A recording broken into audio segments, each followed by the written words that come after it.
a tutti, sono Paolo e faccio il pittore e questo è un nuovo video di tutorial brevi. Sto realizzando un tutorial su come dipingere il corpo e il nudo e ne approfitto per farvi vedere come riportare il disegno su tela o tavola senza spendere un euro. Il disegno in questione è questo e la prima cosa che ho fatto è stata quella di stampare il disegno in base alla grandezza della mia tavola. Per essere proprio a costo zero potreste anche riportare il disegno sulla carta forno e utilizzare quella. Sul retro poi del foglio sono andato a sporcare, a riempire la superficie con del carboncino.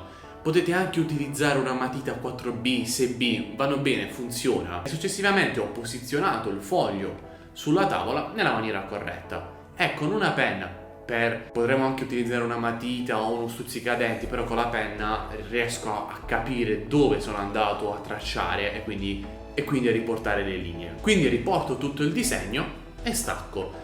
Mentre realizzo posso anche sollevare il foglio per capire come sta andando. Utilizzare il carboncino può sporcare molto, però dopo con un po' di gomma pane andiamo a pulire tutto quanto e risolviamo. Riportiamo, aggiustiamo qualche altra cosa con la matita e il disegno può essere fissato. Spero che questo video ti sia stato d'aiuto. Ti chiedo di lasciare un mi piace, un commento per condividere la tua opinione. Ci sono altri modi, riportare il disegno con l'olio e la carta forno e sicuramente ve lo farò vedere. Utilizzare una carta copiativa, però non ne vedo il motivo. Utilizzare una carta copiativa più semplice, più veloce, ma un po' più dispendioso. Lasciami un commento qui sotto ed iscriverti al canale per allargare questa compagnia d'arte che stiamo costruendo qui su YouTube. Grazie se hai visto tutto il video, arrivederci.